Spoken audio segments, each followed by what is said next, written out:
오늘 본문은 가룟 유다가 예수님을 배반하는 과정을 다루고 있습니다. 실제로 예수님하고 가룟 유다가 갈등하고 배반이 일어나는 과정을 다루고 있는 것 같지만 그것은 표면적인 모습입니다. 실제로 더 깊은 이면을 들여다보니까 예수님과 사탄 마귀와의 영적 전쟁을 다루고 있는 것입니다. 예수님께서 십자가 지시기 전에 제자들과 마지막 만찬을 하시기 위한 그 장면을 설명하시면서 요한복음 13장 2절을 보시면 이렇게 말씀합니다. 마귀가 벌써 시몬의 아들 가룟 유다의 마음에 예수 팔려는 생각을 넣었더라. 가룟 유다가 팔지만 그 아이디어, 그 생각은 다른 존재가 넣어준 거예요. 여러분, 마귀가 가장 즐겨 쓰는 영적인 공격의 수법이 있다면 우리의 마음과 생각에 틈, 취약지구, 상처, 허점, 그걸 다 묶어서 틈입니다. 틈을 노리고 마귀가 자신의 생각을 집어넣는 것입니다. 왜 중학생, 여학생이 어린 초등학생을 잔인하게 토막토막 내어서 죽이는 일이 일어날까요?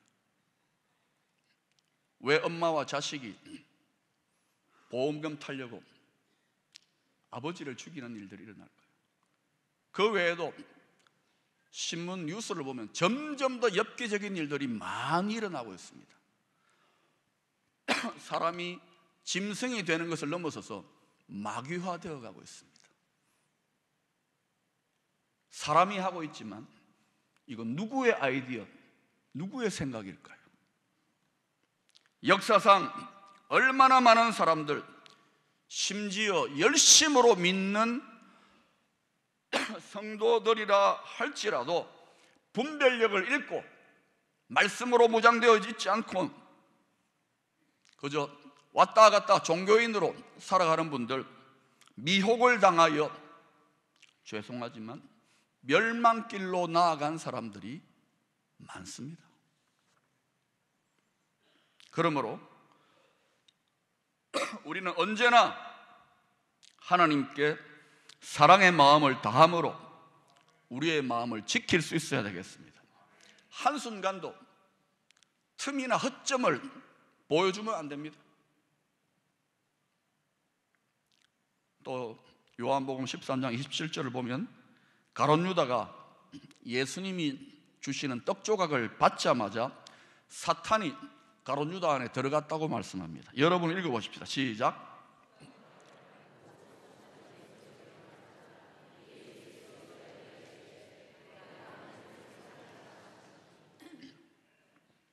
나쁜 생각에 영향을 받는 정도를 넘어서서 이제 아예 사탄이 유다에게 직접 들어가 가지고 그의 영혼육 전인격을 지배해버리는 일이 일어났다는 것입니다. 주님이 그것을 보고 있는 거예요. 물론 가룟 유다의 경우는 처음부터 제대로 믿지 않았고 엉터리 믿음입니다. 그런데 주님을 제대로 믿고 열심히 내는 제자들조차도 사탄 마귀의 영향력을 받을 수 있고 휘둘릴 수 있다는 것을 알아야 합니다. 나는 예수 믿으니까, 나는 목사니까, 나는 장로니까, 나는 권사니까 사탄과는 상관없어. 악한 영, 귀신의 세력과는 나는 상관없어. 절대 그렇지 않습니다. 오히려 여러분이 성령으로 충만하여 하나님의 온전한 뜻을 위하여 열심히 내면 낼수록 사탄의 세력, 악한 영의 세력들은 오히려 더 힘을 다하여 공격하고 방해하려고 한다는 사실을 알아야 합니다. 왜냐? 그만큼 사탄의 세력에게, 사탄의 나라에 치명타를 가하기 때문에 초전박살, 아니면 적어도 영향력을 발휘하지 못하도록 방해하는 거예요. 아프게 만들든지 싸우게 만들든지 죄를 짓게 만들든지 침체되게 만들든지. 여러분, 우리의 원수는 우리보다 100만 배 더 머리가 좋습니다. 역사 이래로, 인간의 타락 이래로 이것만 연구해온 친구들입니다. 이런 쪽에 박사학위가 100개입니다.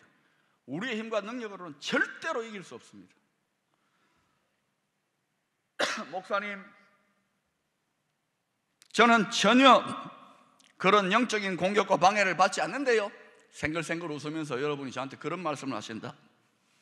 죄송하지만 마귀가 아예 상대할 가치조차 없어가지고 아예 상종을 하지 않고 제껴놓은 것입니다. 자랑거리가 절대 아닙니다. 사무엘하 11장에서 다윗이 우리아의 아내 밧세바에 목욕하는 장면을 보고 충동이 일어나서 큰 죄를 저지르게 됩니다. 왜 하필 그때 목욕하고, 왜 하필 그때 그것을 보고, 이 모든 배후에, 이 모든 충동의 배후에 누가 있을 것 같습니까? 또 역대상 21장 1절에는 막강한 다윗의 왕국, 하나님의 백성들의 형통을 시기하고 질투했던 사탄이 노골적으로 다윗을 충동질하여 인구조사를 하는 죄를 범하게 했다는 말씀이 나옵니다. 사탄이 일어나, 이번엔 아예 밝혀놓고 있어요. 사탄이 일어나 이스라엘을 대적하고 하나님의 백성들을 대적하고 다윗을 충동하여 이스라엘을 계수하게 합니다. 다윗은 하나님의 마음에 합했던 사람인데 사탄이 충동질해가지고 큰 죄를 범해버려요. 이것 때문에 백성 7만 명이 죽습니다. 마태복음 16장 23절에서 베드로가 스승 예수님이 십자가 질 것이라고 하니까 베드로, 순진하고 착한 사람 아닙니까? 의리상으로도 스승님 그러면 안 됩니다. 죽으면 안 됩니다. 사회상식으로 아니되옵니다. 그러니까 주님이 베드로 보고 뭐랍니까? 베드로 배후의 역사는 사탄아 물러가라가 아닙니다. 바로 베드로한테 사탄아 물러가라. 그 순간만큼은 우리가 생각할 때는 매우 합리적이고 매우 이성적이고 매우 상식적인 발언을 했는데 그 순간에 딱 틈을 타고 사탄이 잠깐 동안이지만 완전히 지배해버린 거예요. 그러니까 예수님이 사탄아 물러가. 그래도 다윗이나 베드로는 마귀에게 틈을 보이고 죄를 짓고 실수를 범했지만 다시 회개하고 돌이킴으로 자기 사명을 끝까지 감당할 수 있었습니다. 그러나 가룟 유다는 결국은 멸망했습니다.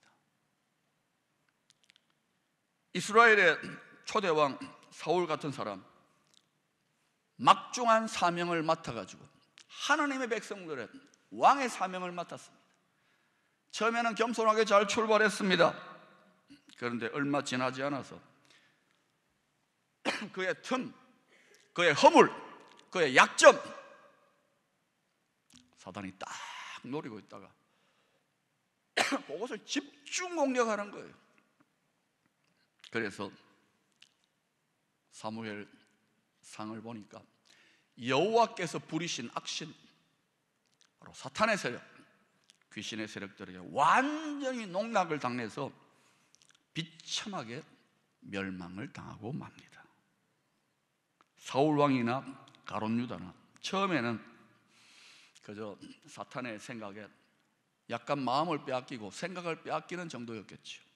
그러나 나중에는 점점 더 많이 휘둘리고 완전히 인격을 지배당해가지고 멸망당했습니다.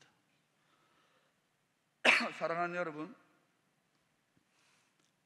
여러분의 영혼 육에 뿌리를 내리기 전에 잠깐 뿌리 내리는 건 빨리 뽑을 수 있는데 이게 10년, 20년 나중에 여러분 그렇게 뿌리 내린 잡초 뽑기가 얼마나 힘듭니까?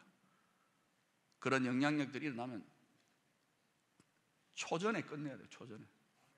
그런데 영적으로 무지하고 어리석고 내 삶과 우리 가정 또는 교회에 일어나는 환난과 문제의 원인을 전혀 영적으로 해석하는 안목이 없기 때문에 10년, 20년, 30년 우방이 상태로 계속 당하고 하나님 도와주세요만 하고,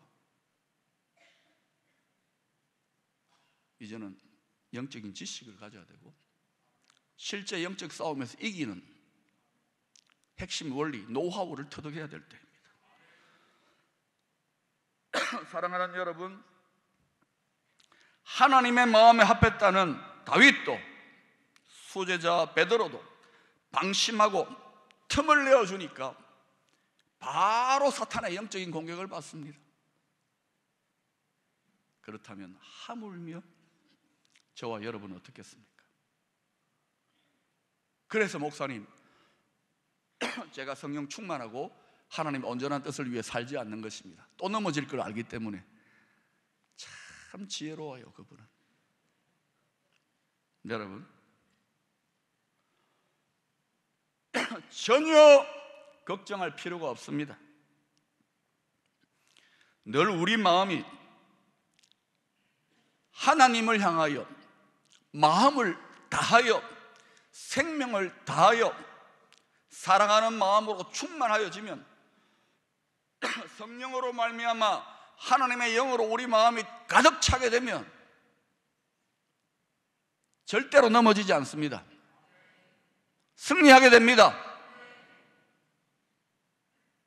그러므로 언제 어디서나 깨어서 주님이 말씀한 대로 마음을 다하여 생명을, 이게 제1의 계명입니다. 우리 마음을 잘 지키면 항상 이깁니다. 아멘입니까? 그런데 이게 안 돼요.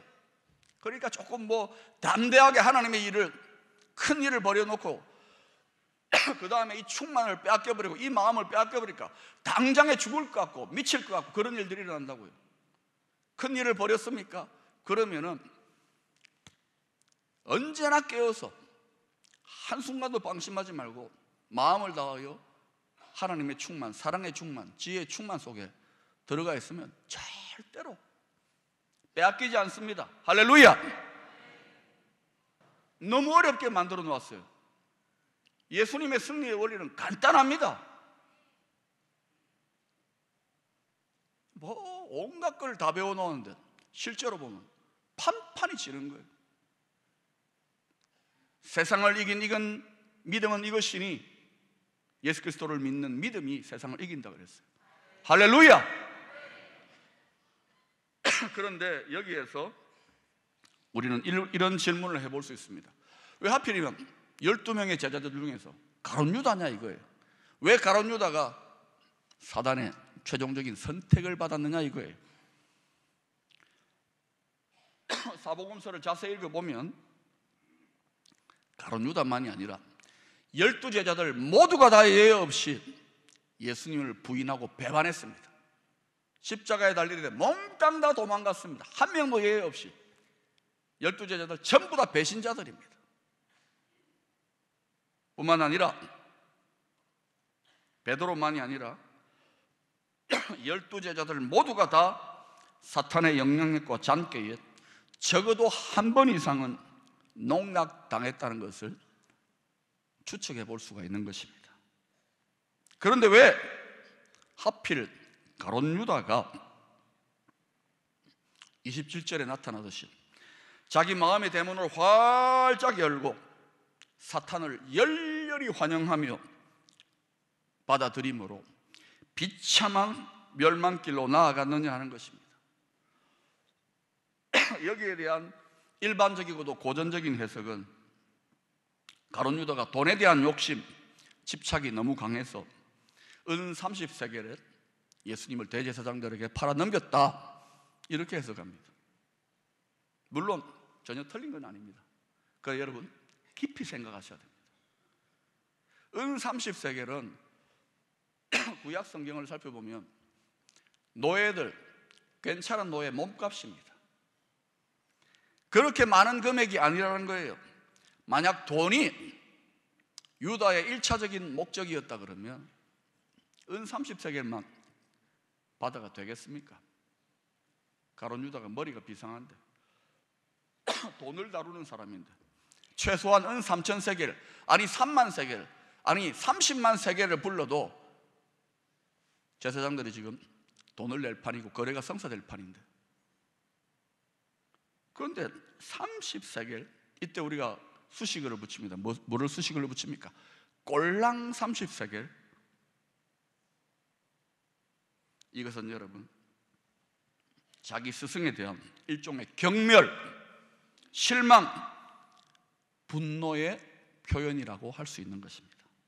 가룟 유다는 다른 제자들처럼 예수님이 이 세상의 정치적인 메시아로 로마를 뒤집어 엎고 왕이 되시면 나를 좌우편에 좌의정, 우의정으로 정성으로 높은 자리에 한 자리 세워주십시오, 이렇게 청탁을 노골적으로 한 모습은 없습니다. 그러나 그는 돈꾀를 맡아놓고 계속해서 예수님이 앞으로 어떻게 될 것인가를 침착하게, 냉철하게 조용히 지켜보고 있었던 것입니다. 예수님이 기적을 행하시고 5,000명을 먹이시고 죽은 자를 살리고 인기가 하늘을 치솟고 백성들이 왕이 되어 주십시오 할 때 가룟 유다는 속으로 쾌재를 불렀어요. 그렇지, 이렇든 저렇든 예수 따라가면 내가 뭔가 되겠구나, 계산이 다 서 있었던 것입니다. 그런데 따라다닌 지 3년이 다 되어 갔는데 이제는 기적도 행하지 않으셔요. 자신이 곧 죽을 것이고 너희들 곁을 떠나갈 것이고 내가 이루려고 하는 나라는 이 세상에 속한 나라가 아니다, 뭐 알쏭달쏭한 이야기만 자꾸 하는 거예요. 백성들의 인기도 예전만 못하고, 특별히 당시 사회의 지도층 인사들인 대제사장들과 바리새인과 서기관들을 만나서 이야기를 들어보면 너희 스승 저자가 죽어야만 이 나라가 안정이 되고 로마에게도 찍히지 않는다. 점점 가룟 유다의 마음은 갈등하기 시작하고 스승 예수에 대한 처음의 존경과 기대와 사랑에서 점점 떠나가기 시작합니다. 그리고 점점 실망, 좌절, 그리고 나중에는 분노가 치밀기 시작합니다. 아이고 이 바보야, 내가 저런 인간을 스승이라고 믿고 왕이 될 사람이라고 믿고 3년간이나 따라다녔어? 이 바보야. 그리고 사탄이 가룟 유다의 전인격을 완전히 지배하게 되었을 때 예수를 팔아 넘기는 것이 우리 모두가 사는 길이고 자신의 실망과 좌절과 분노도 달래는 길이라고 생각했던 것입니다. 그래서 은 30의 헐값에 아예 모욕을 하듯이 싸구려로 노예값으로 팔아치워버린 것입니다. 단순한 돈 문제가 아닙니다. 리차드 포스터라고 하는 세계적인 영성신학자는 돈, 섹스, 권력이라고 하는 그의 유명한 책에서 이런 말을 하고 있습니다. 현대 사회의 사람들이 가룟 유다처럼 마음속에 예수를 버리게 되는 동기는 돈으로부터, 그러나 더 근본적으로는 탐욕으로부터 시작한다. 여러분, 우리 또한 탐욕을 가지고 있는 존재입니다. 다시 말하면 언제든지 가룟 유다처럼 예수님 팔아넘기고 배신할 수 있는 사람이라는 것을 아셔야 합니다. 그런데 그 중요한 동기가 결국은 탐욕, 탐심에 있다는 것입니다. 사도 바울은 골로새 3장 5절에서 이런 말씀을 하고 있습니다. 여러분 읽어보십시다. 시작.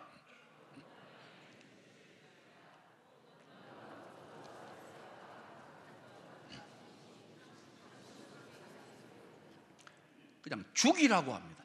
절제하라가 아니라 완전히 죽여서 끝장을 내라고 합니다. 그리고 이 모든 것의 뿌리가 탐심, 탐심은 우상 숭배니라. 구약시대 우리 믿음의 선배들을 한번 살펴보세요. 결국 그들이 가나안 땅에 들어가서 안전과 풍요를 취했을 때에 점점 실패하고 결국에는 패망하게 된 이유가 무엇이었습니까? 잘 살펴보면 하나님께서 반복해서 경고하셨던 바알 숭배 때문에 멸망했습니다. 바알 숭배가 뭡니까? 한마디로 말한다면 풍요와 번성, 성적인 만족과 즐거움, 권력의 안정, 그런 것을 추구하는 신입니다. 타락한 인간의 구미에 딱 맞는 거짓 신앙의 행태인 것입니다. 여러분, 이것은 거의 마약과 같은 신앙입니다. 우리의 재성에 딱 들어맞기 때문에 하나님을 믿는 사람이라도 이 잘못된 영적인 마약에 한번 중독되어 버리면 믿음 다 변질되고 믿음 다 죽어버립니다. 실상은 기독교 신앙이야말로 가장 근본적으로 부모에게 효도해야 된다고 가르치는 종교입니다. 출애굽기 20장 12절에서 내 부모를 공경하라, 그리하면 땅에서 내 생명이 길리라고 약속합니다. 이 땅의 부모는 하나님 아버지의 그림자이기 때문에 부모 공경하면 적어도 당대에는 잘 된다. 에베소서 6장 1절 3절에서 부모에게 효도하면 땅에서 잘 되고 장수한다. 적어도 부모에게 잘하면 땅에서 잘 되고 장수한다. 당대에는 그래야 된다는 거예요. 그런데 이 효도가 너무 지나쳐서 죽은 부모에 대한 애통함이 너무 커서 그 부모를 보내지 않고 하나님처럼 받들어서 경배하고 있지는 않는지요?